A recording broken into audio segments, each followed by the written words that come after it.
আসসালামু আলাইকুম। আমি বর্তমানে আছি দক্ষিণ লেদা বক্করমর রাস্তার মাথা ক্যাম্প 26-এ। আমার পাশে যাদেরকে দেখতেছেন, আজকে এত দূর থেকে আসলাম শুধুমাত্র তাদের কান্না সহ্য করতে না পেরে। আমার পাশে যে ছোট্ট একটা বাচ্চাকে দেখতেছেন, ওনার এই যে পা থেকে এই হাত পর্যন্ত এক পাশে একেবারে মাজুল হয়ে গেছে। তবে এরা রয়েছে 5টি বোন, এদের কাছে চিকিৎসা করার মতো কোনো সামর্থ্য নাই। এর আগেও আমি একটা ভিডিও দিয়েছিলাম, তবে কোনো ভাই বন্ধুরা, কোনো হৃদয়বান ব্যক্তি সহযোগিতা করে নাই। তাই আজকে আমি তাদের একেবারে বাসায় এসে এই ভিডিওটা দিতেছি।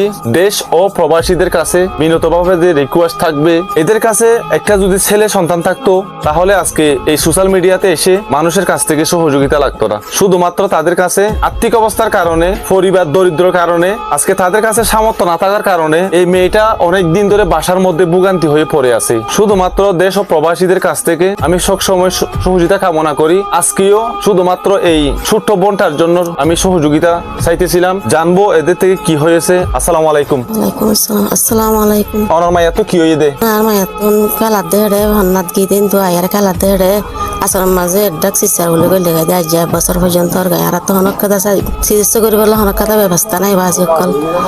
তো এড্ডা কাছে গুড়া মাছ হয়ে গিয়ে যে ভানি খরচ করে না পারে, গা ধুয়ে গা তা ধুয়ে না পারে। আদিন হনক কথা মজা মানে খেলা চাই তা গাছের হাঁদি হাঁদি তা গা তুই সব শান্তি লাগে।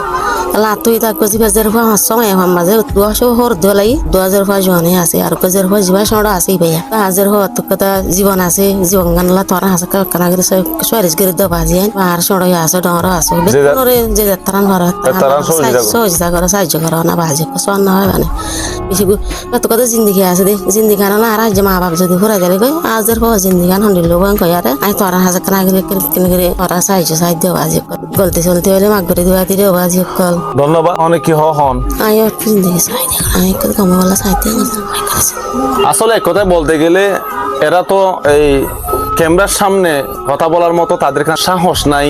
তারা কোনো সময় এই ধরনের কথা বলে নাই। আজকে ফিট যখন টেবালে বেজে গেল, তাই আজকে এই সোশ্যাল মিডিয়াতে এসে মানুষের কাছ থেকে সহযোগিতা চাওয়ার জন্য লজ্জা শরম যেটা আছে এটা মাটির ভিতরে ঢুকিয়ে আজকে এই সোশ্যাল মিডিয়াতে এসে মানুষের কাছ থেকে ভিক্ষা করা লাগতেছে শুধুমাত্র এই মেয়েটার, এই মাসুম বাচ্চার একটা ভবিষ্যতের কারণে। ওনার একটা ভবিষ্যৎ আছে, আমাদের যেমন একটা ভবিষ্যৎ আছে, ওনারও একটা ভবিষ্যৎ আছে। তাই আমি মনে করব ওনার একটা ভবিষ্যৎ যেহেতু আছে, আপনারা একটু চোখ রাঙাইয়া দেখেন। আপনার সন্তান, আপনার মেয়ে, আপনার বোন, এটা মনে করে হলে একটু সহযোগিতার হাত বাড়িয়ে দিবেন। আমি এদের একটা বিকাশ নাম্বার দিতেছি, স্ক্রিনে দেব, ক্যাপশনে দেব এবং এখানেও দিতেছি। তাদের সাথে আপনারা প্রতি মুহূর্তে যোগাযোগ করবেন, অবশ্যই যোগাযোগ করবেন। আমি এখন আছি বর্তমানে রোহিঙ্গা ক্যাম্পে। রোহিঙ্গা ক্যাম্প এটাও আমাদের মুসলিম, আমরা সবাই যারা মুসলিম আছি আমরা সবাই মুসলিম। একে অপরকে ভালোবাসা দিতে হবে, একে অপরের পাশে থাকতে হবে। হয়তো 1000-2000 টাকা রাস্তার মধ্যে পড়ে গেছে, এটা মনে করে হলে একটু সহযোগিতার হাত বাড়িয়ে দিবেন। আপনার 1500 টাকার কারণে এই মেয়েটার জীবন, আগামী ভবিষ্যতের জন্য উনি সুন্দরভাবে